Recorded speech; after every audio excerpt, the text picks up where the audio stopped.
get this show on the road. Let's bring up the panelists. So we'll start with Jim Huang, president at eXp Commercial. So Jim, first off, I got your question. Chirag sent it to me. I already had the exact same questions. Perfect. Same angle. I'm like, come on, Jim, you're right on. All right, Jim, so let's just start with the 1 to 2 minute short version of who you are, the company, and what you do on a day-to-day. Okay, I have to just first say, go Bruins. So I am from UCLA. I'll start this. I know we're in SC territory, but go Bruins. Oh, okay. But no, a long-time Angelino, went to New York for work, got back and came over here. And I said I got lucky into commercial real estate. So sometimes if life doesn't have a plan, it's okay. Sometimes you get lucky and just fall into it. So in commercial real estate, I actually worked down the street for the first job at Marcus and Millichap, where I learned the ropes, really loved engaging, making friends, making the contact. That was my first journey into commercial. Had some success doing it. Then my corporate office for my second company, our first company, was BRC Advisors, where I grew it to about 180 commercial brokers. Like what's going on now, recession, so be lean and mean, come to these events, be present so you can network, find great ideas, collaborate, because there's always opportunities in crisis and in challenging times, right? There always is something you can build. From that time, I survived, got through it, to choose another company where I helped Rand Sperry start up his second franchise company, so I know a little bit about sending franchise businesses, to a point where doing M&A, trying to get eXp to buy Sperry. Instead, they bought me and got me over in 2 years. We're now in the fastest growing commercial real estate firm, and I will say, how do you win? As a new co, you bring in strong players, so I was very fortunate, not burning bridges and opening and building relationships. Some legendary friends in commercial real estate joined us. I could say, well, Fred Schmidt that ran Cole Baker Commercial, Jeff Finn, who used to own NAI Global, and we do have 3 or 4 other good friends coming, but I can't disclose yet. But this is the thing, bringing friendships together, decades like with us, and many things happen that you build as a group, as friends, and you may not get something immediate. Go deep with friendships, and always something good happens. Even if it's just seeing a friend to have a cup of coffee, or just like Mary had, just embracing each other, it's just great, right? So friendship in its own is great. Go deep. Awesome. Yeah, and you'll see Jim all over the place on LinkedIn and otherwise. I can't keep up with him. We just saw you in Dallas. I follow you. I know, I can't follow your circuit. That's too much. Too much, trust me. Next, Rob. Thanks for having me. I'm Rob. I'm the co-founder and president of Sechrist Capital Group. We're an asset manager. We've originated thousands of transactions for billions of dollars, and we pivoted to being the first dedicated lender for the cannabis sector in 2016, and today we're the largest privately held lender in the country. We've originated over $500 million in that sector through our private mortgage REIT, the Polaris Fund, and we'll talk a little bit about what makes that unique and what a lot of people don't know and what people should know. And Rob, and you're from OC, correct? Syndrome? I'm from Newport Beach. I've spent plenty of times at the we finally got USC here. game. I've been trying to get Rob up here for years. You know. Thank you for coming. Seriously. Sure. Yeah. Marianne, please. Thank you. It's a little hard to follow that. So I'm coming in from Miami. I'm the CEO of Furthest drive out of love LA, love coming out here and working with Mission Matters, love working with Jim. Our company, Karma Health, we really just focus on working with private practices. So we're an exclusive physician network, and what we do is we focus on bringing the private practices the solutions to really resolve the business problems so they can grow. And then I'm a real estate gal, love capital markets, lots of experience back in private equity. Most recently I was with a healthcare company, Solace Health. My job was expansion, taking them from New York to California and Florida and beyond. And so what we like to do with the doctors, which is really my role in the firm, is to help them to expand to new locations. So we work with investors, we work with landlords and owners, and we work with really solid doctors to help them to get them in the right spaces. And we've got some incredible partners that we work with, so we bring in solutions. So exactly what Jim was saying, relationships, create an ecosystem, create the right support system of businesses and owners that have that same vision, same system of values and integrity. And it's, a very successful and enjoyable run in growing a business. So thank you so much for having us. Thank you for coming. It's fun to bring these online relationships like offline and to be in person again. So thank you for coming. I mean, we see each other all the time online. I'm like, oh, you're in person. It's amazing. It's good to be in person. Thank you for coming out again. Masudur, we tracked you down. I'm so happy you made it, man. I'm so excited to have you here. And I'm gonna wait. One thing I gotta say here because you probably won't bring it up, but Masudur, we can clap for this. American Dream Podcast, top 60 American Dream podcasts on the net. Come on. Wow. And then shameless plug on the Mission Matters Podcast Network. We work hard on that one, Masudur. I had to bring it out there, man. I know I'm so really proud of all the work you're doing on your show, and I'll be quiet now, please. Yeah, I appreciate it, and thank you very much for giving me the podcast opportunity. That's why I got it here, and thanks for giving me the opportunity to come here. So my name is Masudur Khan. I'm the co-founder of Khan Properties Group. So before I introduce about my current company, Khan Properties Group, I'm going to take one quick minute about my previous company that is more important to guys to know. So I founded Seaside Lodging 2009. After I left my job from General Motors and Toyota, I worked for 9 years in the automotive industry after finishing my MBA and engineering. I came from another country as a student, finished my student work. So a lot of stuff happened, you don't need to know about it. It's a long ride. And then when I was able to get my access to be an entrepreneur, I was already an entrepreneur when I was in Bangladesh. I had 4 companies while I was studying. But anyways, long story short, so I got my green card. As soon as I got green card, I left my job and I started my entrepreneurship journey. I don't even think twice, because this is what I've signed up for my life, and I was waiting for 7 years to come that moment. And I just left the job and started a hotel at Seaside, Oregon, a small beach town. We raised funds from our friends and family, 10 people, $40,000 each, and I'm glad to tell that we liquid the whole company with each person got $3.2 million. The things that I did is my idea. Of course, I learned from different conferences, but I get my own way to do things, which makes sense for me, rather than copying others. But of course, getting the idea from the industry leader. So I thought like I got one hotel with collecting 40,000 individuals, and I getting all the equity a little bit out, because the value added, the good performance. That in the second hotel, the entire hotel, 4th hotel, 5th hotel. So I developed, built 2 hotels, and both hotels actually awarded the Hotel of the Year, because what I do, everything's unique. I do something on my own, what I felt. So I was Hotel of the Year for twice, the Philanthropy Award, and finally I got the Innovator of the Year. So for the live boutique concept. That's my history for last year. But Khan Property is very new. It developed during the pandemic. So I felt that during the pandemic, there are 2 people who want people to lose, one people who gain. So I said, how am I going to gain?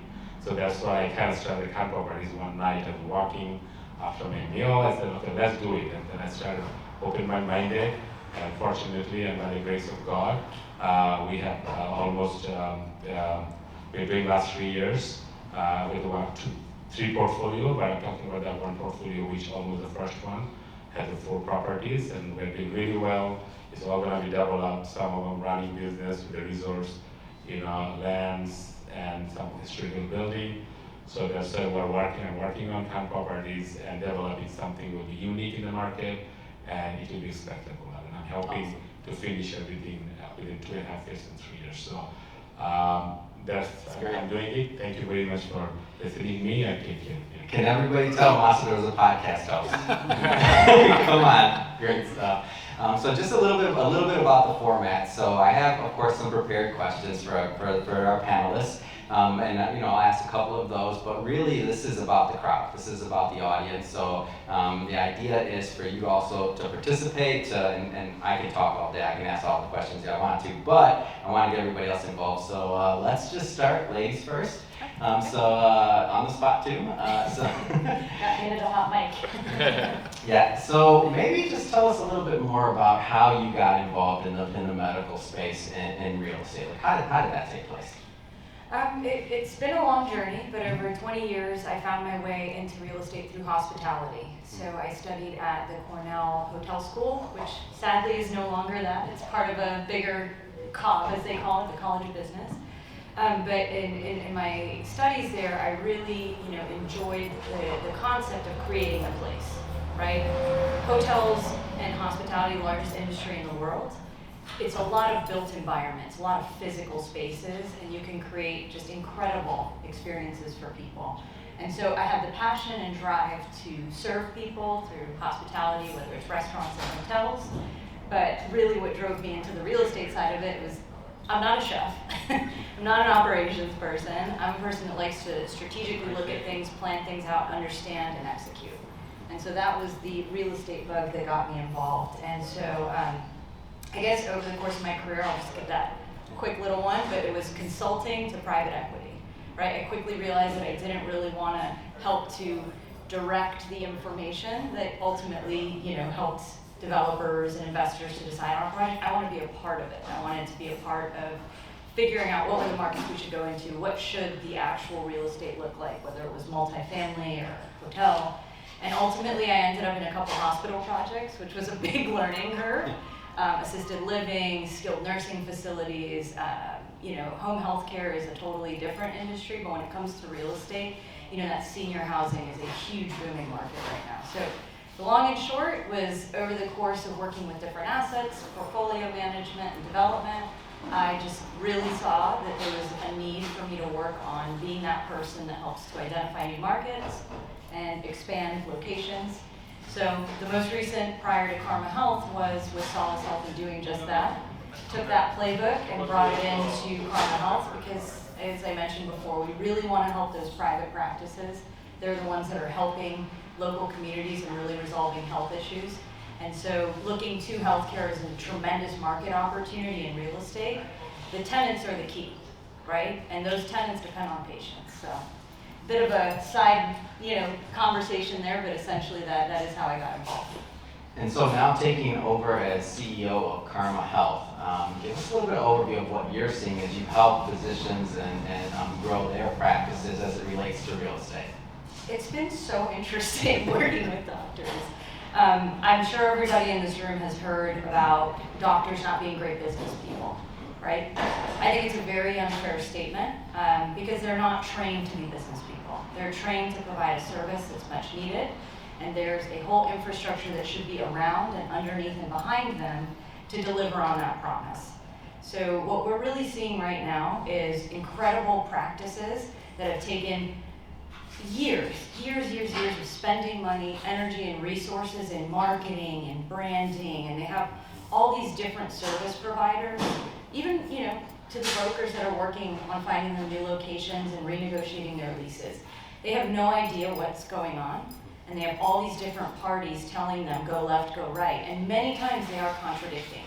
So one of the things that we really see is translating what they need as a practice and what their patients need into a real estate requirement. It's very simple, it's programming, right? You break it all down into how many providers do you have, how many patients, what's the flow, right? How many consultations rooms do you need, and is there any other specifics around the equipment? But generally in the market, with regards to real estate, because we're not here to talk about medical, sorry, there's a huge shortage in quality of medical office buildings, right? You've got a lot of old inventory, it's not updated. COVID changed the game a lot for real estate. You have to have a lot of different amenities in your buildings now and considerations around infection control, around isolating people and creating those safe environments. And then the older buildings, they just don't offer that. So you've got a shortage of inventory. If you want to expand your practice, what we're facing is a lack of quality inventory. So we're taking them into retail spaces, right? Those are great tenants for the retailers that have huge vacancies, but the spaces have to be retrofitted. So it's a big dance, right? The learning curve with doctors that are kind of blindly signing on to you and looking to you to guide them, looking to make sure that all the business aspects are addressed so that when you do get them into the right real estate, it's gonna work. It's a scalable business. So it's a tough market, I'm not gonna lie, it's exciting.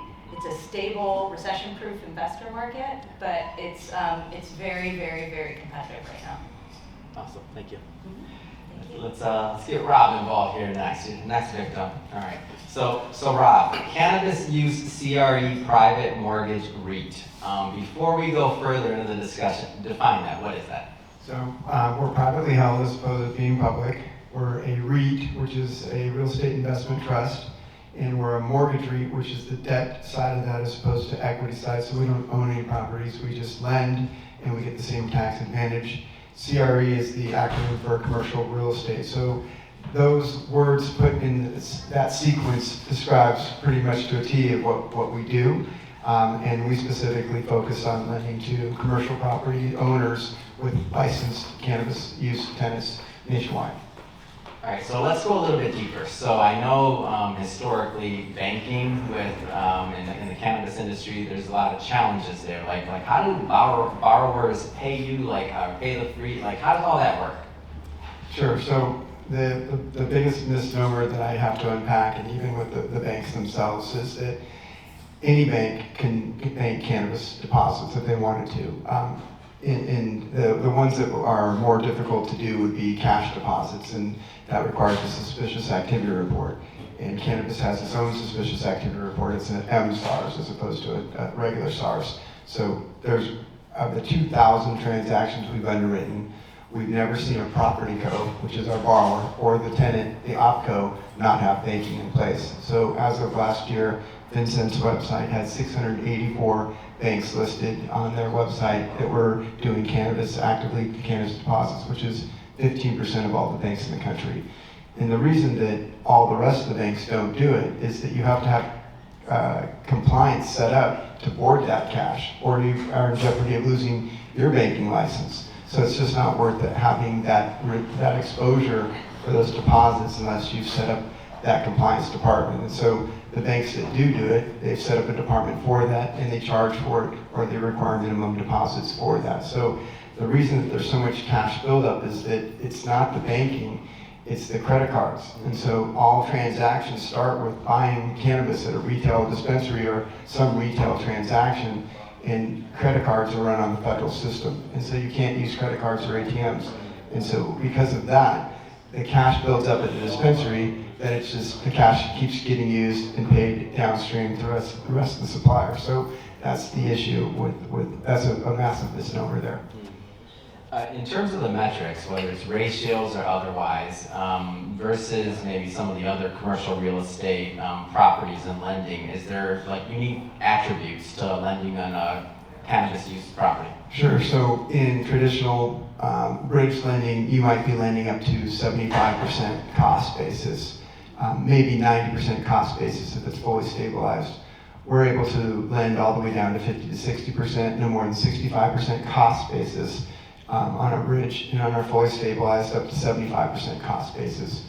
Additionally, our sponsors are bank quality sponsors because they weren't able to get these sizing of loans on a specialty use property relative to what a bank could offer. And by the way, of the 684 banks, 400 of them are lending. We're tracking 4 dozen of those, and we've been paid off by banks. So the banks are active. They're just not able to lend on specialty use properties the same way that we can. They can't do a $77 million deal across multiple different states. They might be able to do that, but not a specialty use transaction. They're going to look at it a different way. So that's just, and the other aspect of it, so our properties are typically going to debt service coverage at 2 to 3x, and most commercial transactions are 1.25 to 1.35. We have transactions that are covering at 8x. So we have more elasticity in our borrowers' ability to make payments as the rates continue to go up and the floating rates are going up. They can manage that significantly better than traditional real estate. And lastly, this particular asset class is less impacted in a real estate or economic downturn because the entire $30 billion of annual revenue starts with a very small discretionary purchase, and that happens across multiple geographic locations across the country, and we have the tailwind of growth, which should be $45 billion in the next 3 years. I think you kind of answered this question, but I'll still ask it directly. Let's say for the cameras, this is going to be good for an Instagram reel. I'll take it. So foreclosure. I mean, talking about foreclosure, it sounds like you're lending to pretty high quality, but is that an issue? Like, and also, I guess the second part of that would be if there was, like, how would you handle repositioning or? Yeah. So with real estate and cannabis, the highest and best use is going to be another cannabis use tenant. And these tenants are doing 10 to 15 times more revenue per month than a traditional non-cannabis tenant. So you definitely want to replace that with the same level of highest and best use. But to do that, your PropCo, which is your borrower, in some states like California, there's a conditional use permit that transfers with the property that allows for that property to be cannabis use. But in addition to that, all states have another license that's required for the tenant, the operator. And that license is necessary as well. And so in this particular lending sector, not only do we collateralize the real estate, which we only value on cost basis, and that's the only basis on our books, but we also collateralize the OpCo. We take share pledges, we take the license, we have collateral on the license, so that if we were to foreclose, we have the license and can immediately replace another cannabis use tenant. We also have the equipment, accounts receivable, we have everything. So we actually have orders of magnitude more collateral than we do on just the real estate, but we only book it at that. So in that circumstance, most states have said that you cannot sell or transfer the cannabis operator license. However, that's not to be, if there's a court order, then they're going to let that transfer, and we've proven that to be the case. Thank you. Let's get Jim involved. All right, Jim, so I had these questions already for you before I even knew what you wanted to talk about. So I believe, like, just as your position in eXp Commercial, you have a unique vantage point, not just the amount of time you've been in the industry and maybe some of your mentors and how you whether it's ownership or other things you're doing. You're seeing new talent all the time, whether it's recruiting, whether it's, changing businesses, changing books of business. Talk to me about just the opportunity that's currently in the commercial real estate market for those that are looking for it. Thank you, Adam. And I already know, because we're doing the retail homes for medical use, we're going to get an exclusive contract. And I have to, because we always wondered the solve for the collateral when they were making so much cash flow, what is the replacement? So I already know we have business with everyone here, so I was really listening very intently, because what we created at eXp Commercial really is a platform, right?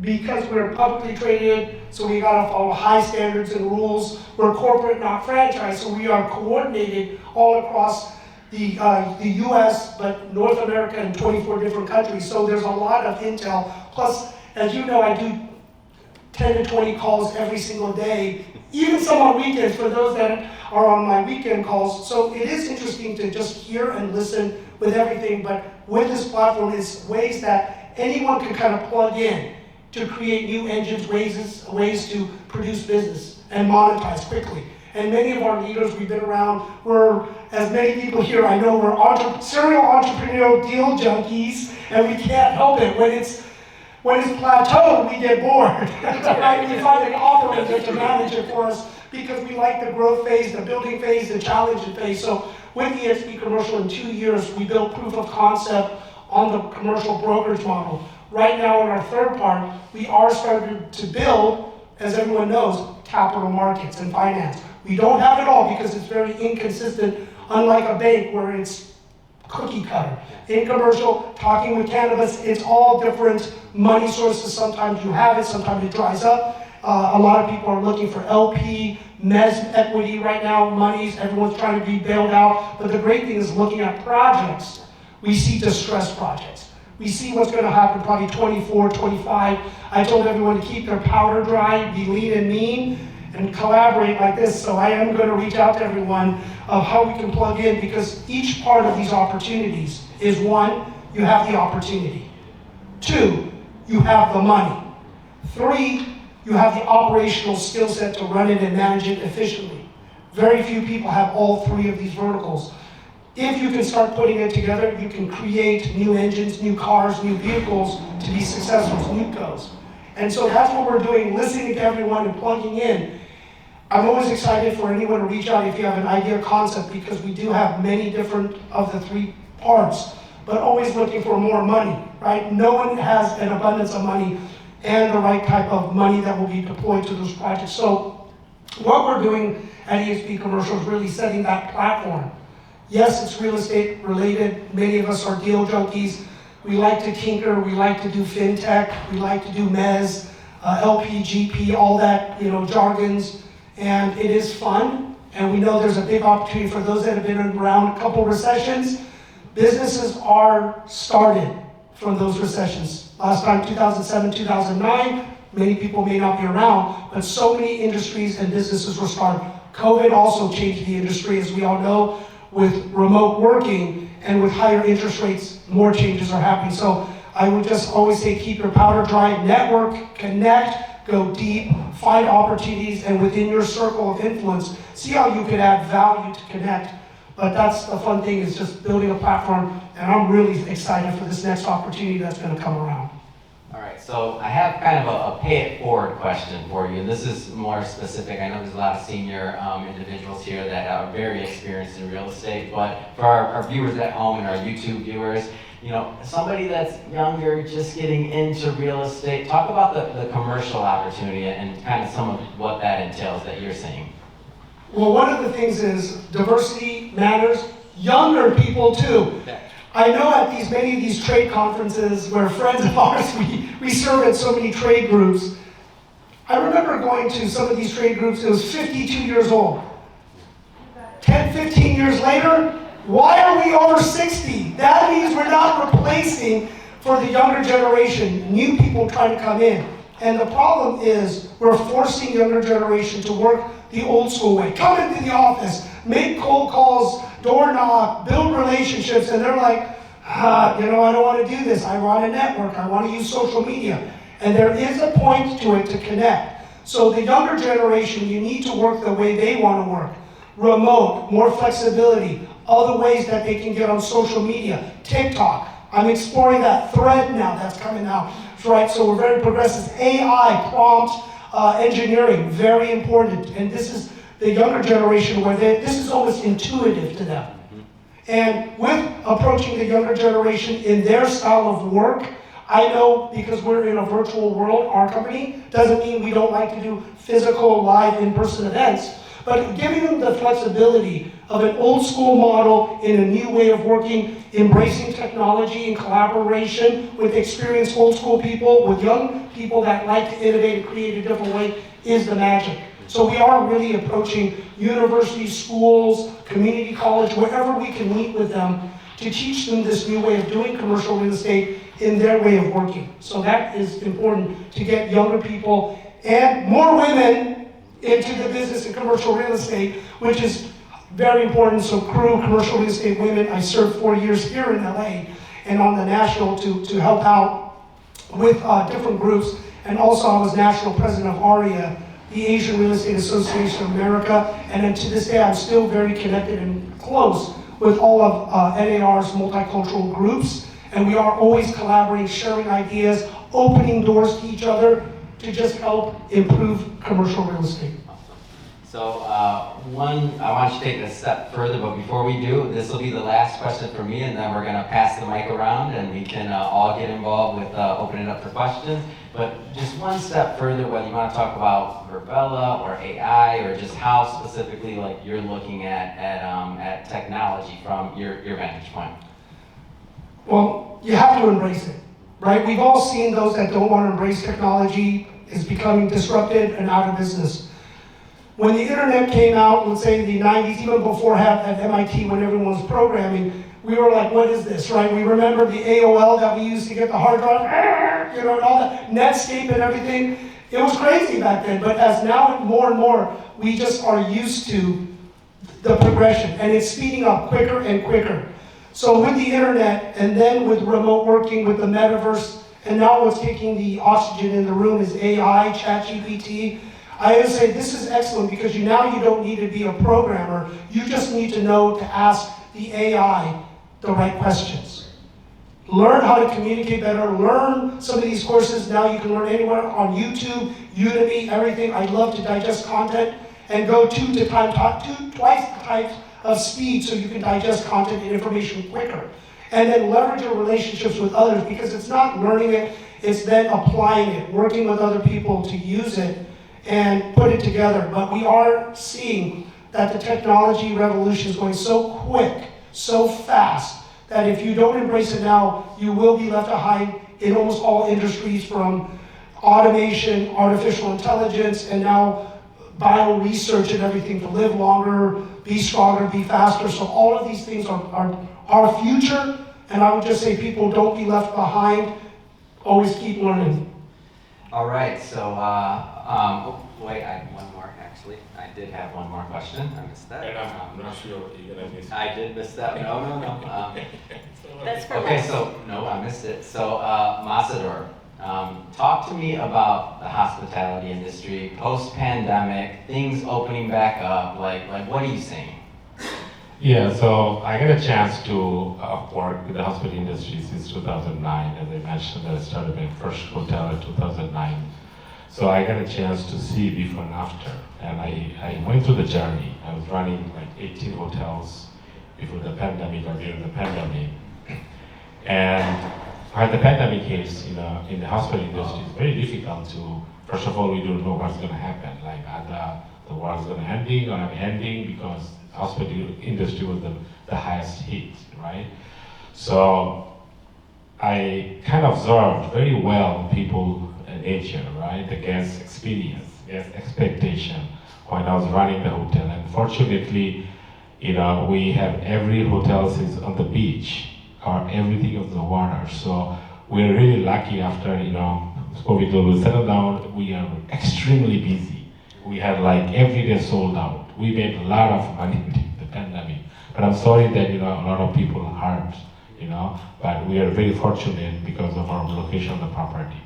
So I observed the people, and, I'm just gonna let you know that everybody has different goal for their life, but anything I do, I involve myself, and I just want to enjoy the experience. That's my goal, to be entrepreneur. Not that I want to be billionaire or I make too much money. It's all about what I look for it, and I actually work with the employees very closely, mentor people. This is one of the things that I transfer my knowledge to the people, including USA and Bangladesh.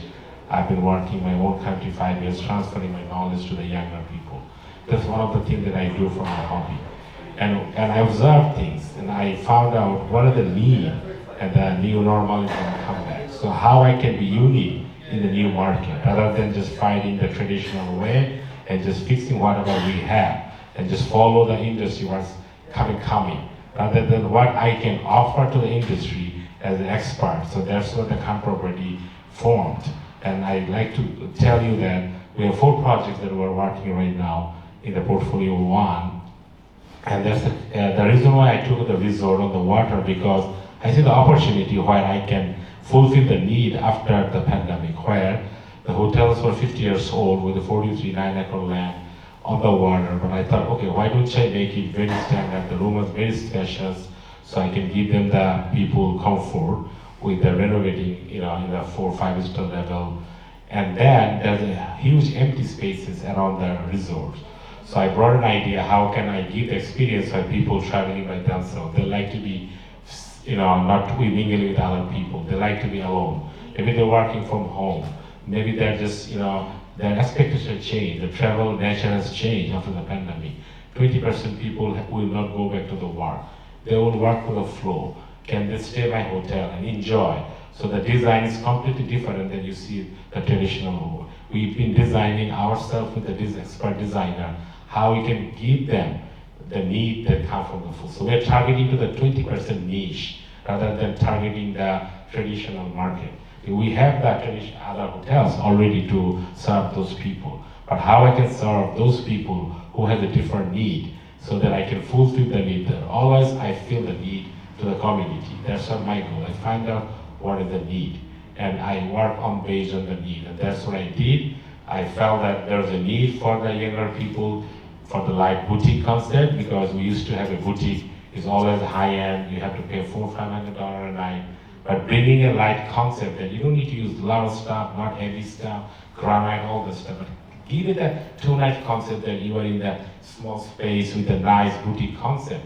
They became very popular. The hotel was doing really well, and the industry recognized me as the innovator of the year. And then now if you look at that, every franchise, they brought the light boutique concept. So that was what first initiated from my side. So this is what I do. So after the pandemic, people like to The behavior has changed, expectation has changed, job nature has changed. There are 20% people, like my lifestyle has changed.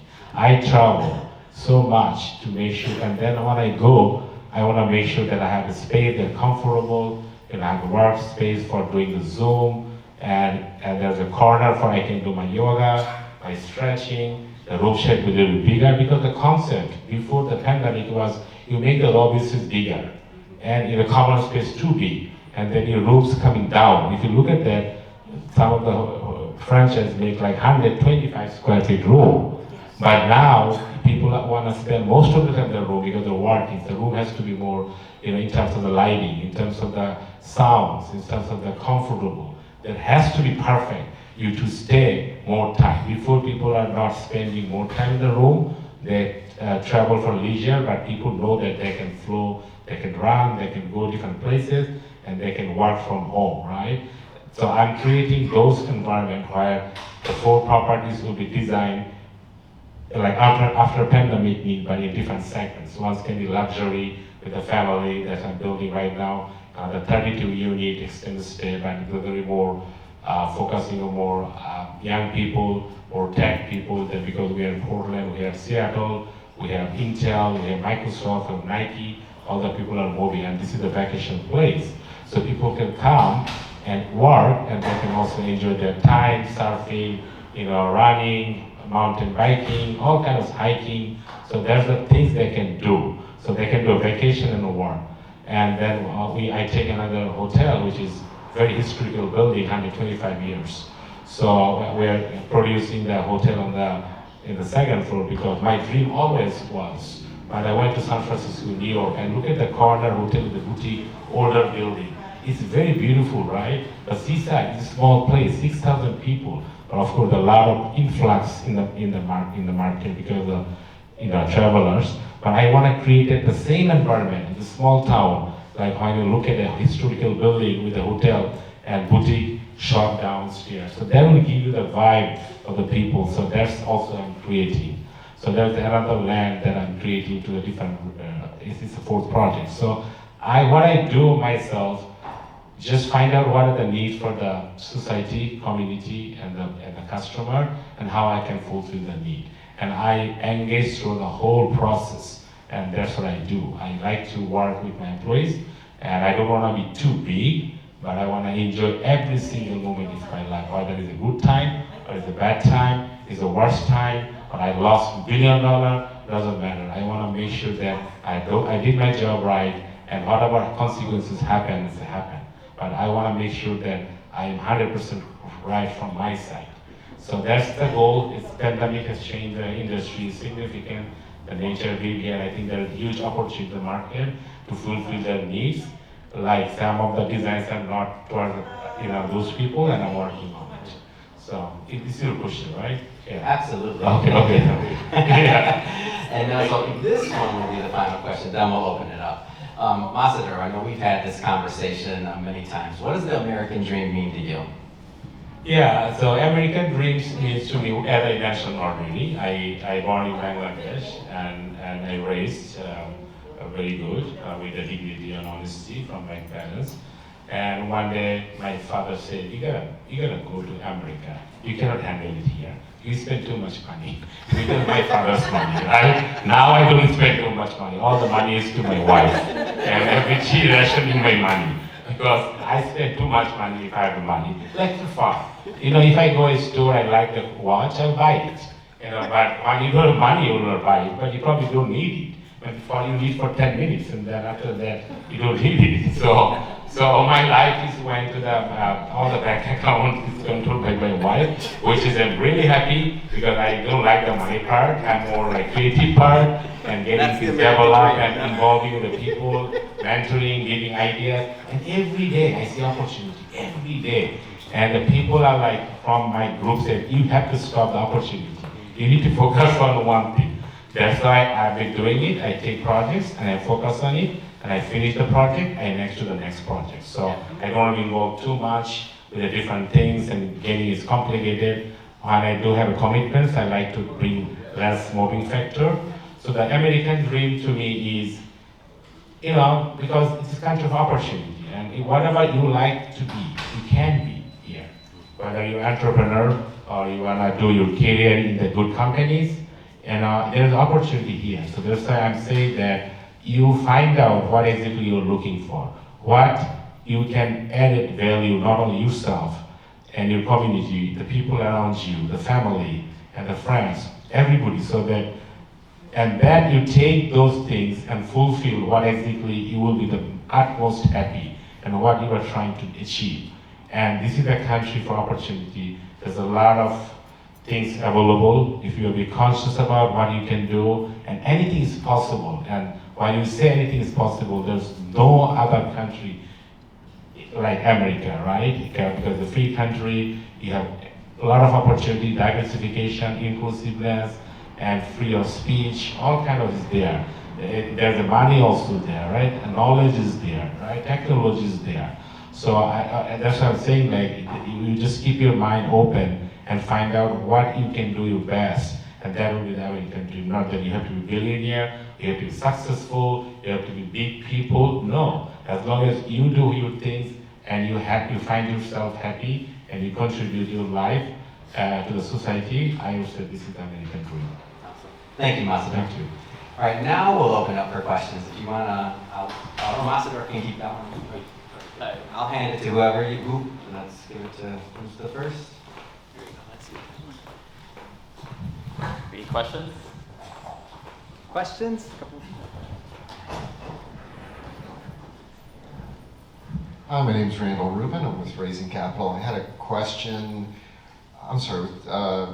You were talking about that there's a lack of inventory in the medical space. Yeah. And it seems to me like if there is a commercial opportunity, that the conversion from office buildings or some other format is into medical might be, there might be an opportunity there. And are there people that have created specialty businesses that do this type of thing? Or is it different? Because the conversion from something into medical seems like it would be a big challenge. So I don't know if you could speak a little bit more about the process of trying to, if there's opportunities for people who are developers to make those conversions. Absolutely. Oh, sure. Thank you. No, that's a great question. I've always been a big proponent of adaptive reuse, and moving into the medical space, seeing the huge fluctuations of what's going on with commercial. I mean, vacant offices across major MSAs is probably one of the most depressing things to see, right? It's beautiful buildings that were built for purpose, and now there's nobody in them. So it depends on the medical space, right? Right now in healthcare real estate, you're seeing a lot of activity in ambulatory surgical centers, outpatient centers, hospitals expanding their footprint with campuses, and you got the life centers, which is a very niche, right? But medical office building, purpose-built, right, is for very specific users in terms of having the redundancy with generators, with air filters and cleaning. Converting an existing office space to medical isn't a stretch for certain practices.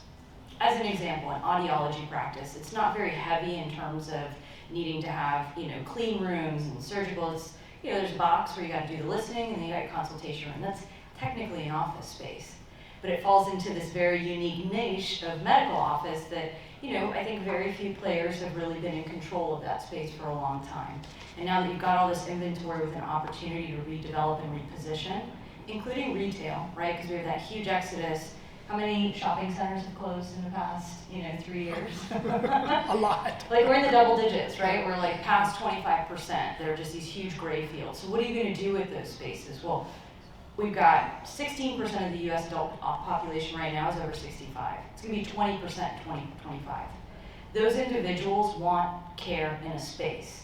They'll use telemedicine, absolutely. The younger generation, all about telemedicine. But at some point in time, you need to go in and see a doctor. So to answer your question, yes, there's huge opportunity. You just really have to know, right, what are the uses for medical office space that could be used in a traditional office space or a retail space, right? You got 42 medical specialties. You're not going to get the ones doing surgery, but you're definitely going to get things like physical therapy. You're going to get things like audiology, cardiologists. They have very basic equipment that plugs into normal, electric systems. You don't really have all this complication. So for me personally, it's a tremendous opportunity. And I think, new construction for medical is not really an active space because there's a lot of reasons, right? You've got supply and demand issues. I think, is Russ still in the back there? We worked on some projects together, right? The missing switchboards and, there's big pieces of equipment that are just not being delivered on time for these bigger projects like ambulatory surgical centers and diagnostic imaging. But to repurpose a medical or an office space or retail space for your traditional practices, on the money. My only caveat that I would say is a little bit of insight is what's going on with Medicare. They're lowering reimbursements. A lot of these MSOs and accountable care organizations that have been expanding, I don't know what the big brands are out here in California off the top of my head, but there's a lot of them nationwide, and they've been buying up practices. There's going to be a contraction in that market. So I'd say as an investor, as a developer, not such a great space to be in, but there's 46 other specialties to choose from, so there's plenty of opportunity. Question, actually comment first.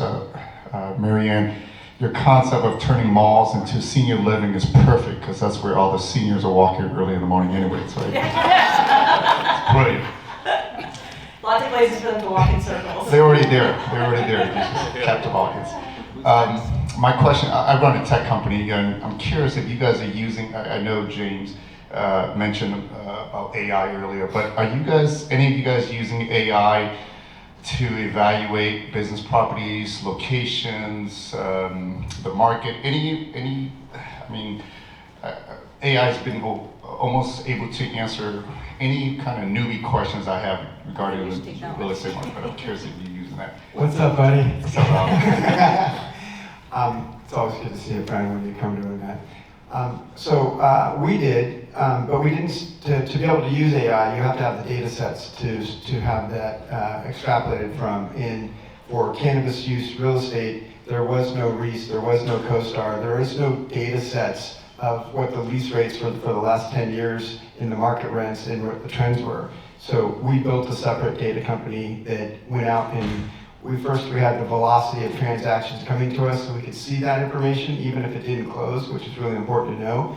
We kept track of all that, and then we went out and mapped every single cannabis license in the entire country, all 45,000 of them, owned by 30,000 different businesses, what types of licenses they held, where those licenses were situated geographically, who owned the real estate, who's the lender, and then looking for trends, and then tracking each one of the states as their maturation to a fully stabilized market. So we've been pulling all that time series of data points together, and now we have our data team going through and applying AI to that to extrapolate. But you can't utilize AI if there's no data sets to utilize that. So you have to have a foundation for it.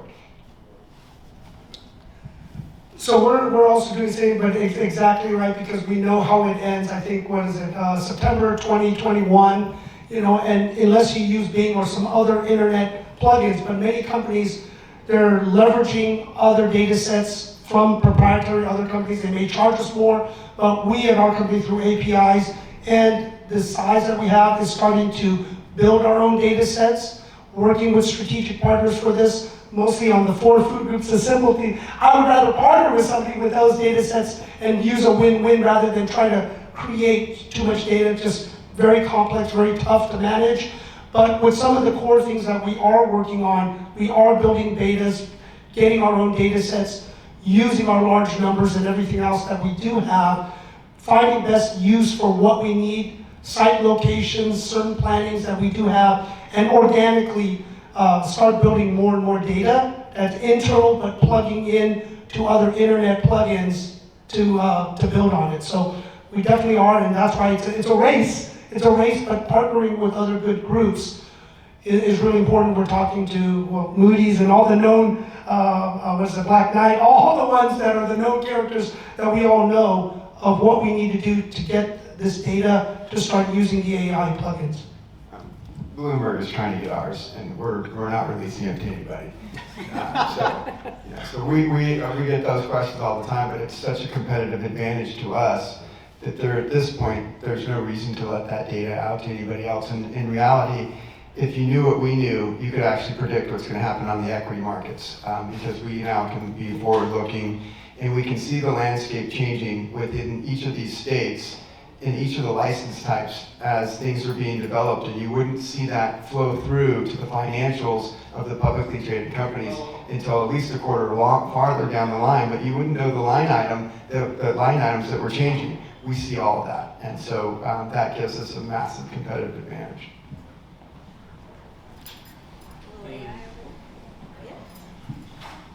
So, as I mentioned, we are a small company, but of course we use our feelings from the company, we have experience. We take a lot of information from the industry, like artificial intelligence, but we actually put all our experience and also we kind of see how we can make it better than other people cannot do it. That's we bring in our decision, what the uniqueness we can create. Now the data, of course, is important, but also we put more on what we can bring from our uniqueness that can be unique from the other people cannot do it. So we are not competing with others. When we bring the product, it's gonna be only us, and there's no competition. That's kind of, we plugged some of the data, industry data that already exists, and our experience, and what we see the opportunity. These three things we plugged in so that how it can be unique. And the property that I built over the last 12 years in the seaside lodging, all 5 properties is treated and recognized as a unique property. One of them get, philanthropy award, one of them get hotel of the year. Like everything has a lot of recognition from the industry because they are not the same product that the other people has. That's the difference that we built, and that's what that we proud of it. And we of course use the industry data, all that stuff, but we heavily rely on our experience and what we can do that other people cannot do. Thank you.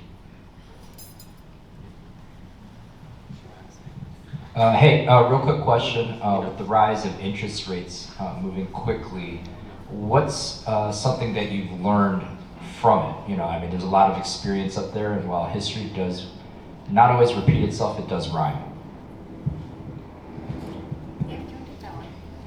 So this has been the fastest that we've seen the rates come up before, and we are not only lending, but we're borrowing too. So we have lines of credit, we have bonds, that we do bond offerings, we do other financial instruments. And those markets all shudder and different things happen from the banking side, but you also have the macro market of investor appetites and confidence in what's happening out there. And so, in normal markets, we raise 10 to 20 million a month organically. In markets where people are starting to become less confident, that might drop down to 2 to 5 million, just because people don't know what's going to happen and where things are going to go. But the other thing that changes is the delta. We kick out a 12 to 15% net yield annualized every year. That's a different yield when the treasuries are 0 to 1, as opposed to treasuries being at 5. And so there's a lot of dynamics that happen around there that people don't realize. Everybody so focuses on the pricing and the affordability of the borrowers and things like that, but it also changes the appetite for capital allocation. And so the U.S. Treasuries are sucking out all the capital that would traditionally be going to other types of investment, and that's something that I think is not talked about, and there's an effect from that as well. We've been waiting for this next cycle again. So a lot of us, we may have missed it, whether it was RTC1, RTC Great Recession, right? These large problems, but we know because of the fastest interest rate rise, broke a lot of things. And the numbers don't make sense. So a lot of, let's say 2018, 19 for sure, you bought wrong, you priced wrong, the wrong products. If you didn't manage wells, over leveraged. So we are watching closely when you bought, what you're doing to come in to buy, keeping powder dry, because we're also global. Money's moving at different rates, funds arbitrage. So that's the exciting thing, is just keeping and partnering with right people, hearing what's going on and getting ready. Don't be so quick to act, be patient. Because many people that have been around a couple cycles, we know be patient, it's coming. We're seeing the signs, we're seeing the numbers, watching the distress on banks, the community, all flowing to larger banks. There's this equity being sucked out.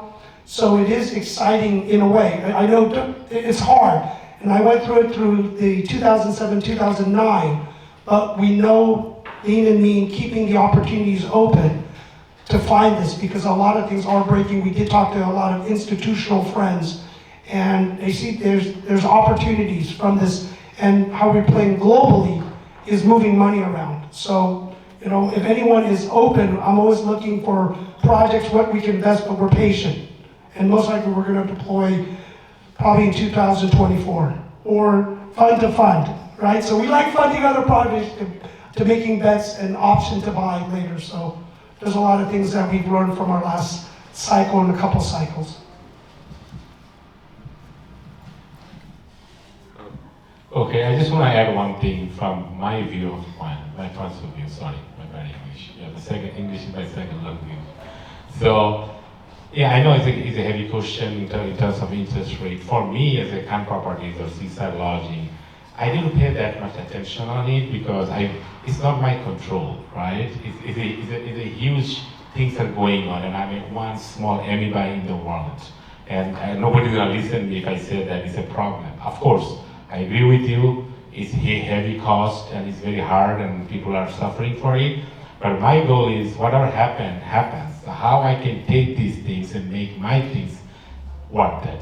So I will find a project that has huge equity I can build to be unique. So if even though I pay a little bit more, but it doesn't gonna hurt because I cannot stop doing because it is higher. So I'll find a way, I'll be creative. So that I'll find a project that will make much more money so that some extra cost is not gonna stop doing it. But of course I agree that that's the hindering for the economy, all that stuff. And what I'm saying that I don't pay too much attention about it. It's a cost, it is cost, it's there. And it's going down, it's gonna go down. But I found out that if the interest is 10, 12% rather than 6%, I have $6,000 more, expenses in the year, which is 72,000. So I will do the reverse engineering. So how I can make it this profit with that circumstances, and that I have been doing it. Like for example, the light boutique concept that I taught, we spent only $400,000 or $500,000. But after 4 years, we liquidate the property at $6.6 million, which give us almost $3.5 million equity within 3 years. So 7 times we made it. So even though we pay a little bit more in the interest during the running operation, but it all pencil out. So that's my strategy, how I can find a project that can be make money, because time is money. If I just wait and say, okay, interest is gonna go down, so that's what I see a lot of business owner and entrepreneur, they said, okay, this is the right time. Always is the right time. There is no bad time. You gotta find what is right for you. Is this working for you? You have to be creative to find some project that has huge uniqueness and difference, so that people will pay a premium. So that's, you will trade your interest rate. That's what I go, and that's what I do. So of course I look into that, I negotiate with that, I go to I'm not saying that you give me whatever I give. I will find a few lender if someone give me better deal. But of course I will look at the strength, the relationship with the market. But it's not the only thing, because I can trade this money. If you look at that, if you sell one more room by putting more extra effort, because the interest is higher, it's $300. So how much money is $100,000 a year? So rather than hindering these things, I find out how can trade these things and make my goal achievable. That's I do, because I know the last 2 years interest is very much topic, but it didn't stop me to doing what I want to go, and I want to make sure that I have the project what makes sense based on the circumstances that I have, and I don't have the control for that. Thank you. My little 2 cents. It's more philosophical. I think, rising interest rates, rapid rise in interest rates makes businesses really consider, right? What is the level of risk that they should be taking? Having gone through COVID, having gone through, we don't like to think about it, but terrorism attacks, all those different things make you more resilient, make you a better business mind, and more critically thoughtful society about okay, how am I gonna make a unique opportunity that's gonna have upside in this environment? And I'm not actually just going to have this sense of security that everything's gonna continue to be the same thing, right? That everything's gonna be a cycle and every 4 years it's actually larger cycles, wider cycles, deeper cycles. And so it's really just about being more thoughtful, being, I wouldn't say risk averse, because that means that you're sleeping on opportunity, but I would say being more methodical and thoughtful, right? Really think about things outside of your control. Pest analysis is one of my favorite things to do, because people don't talk about what are the political ramifications, legislation and legal ramifications. Okay, macroeconomic trends, let me listen to the economist from the bank every quarter. That's great, but that's a fraction of the picture. So I think we've become much more educated, and I think it makes better business and better industry to have this kind of uncertainty. So I think the rhyme and not the pattern or the repetition, as you were saying, is more about having this opportunity to become more resilient, stronger, and better businesses with this knowledge. And at the end of the day, the big elephant in the room is there is a changing climate around us, which is causing huge changing in the dynamics of economies, in the way that real estate works, utility bills, you know, who's facing those problems? Brownouts, blackouts, how are we gonna deal with that? So I know it's not per se tied to interest rates, but I think when the money starts to run dry, people start to get a lot more creative and start to look at different angles and look across industry for solutions. And so I think, you know, that's a good thing. That's the opportunity that we're all sitting in.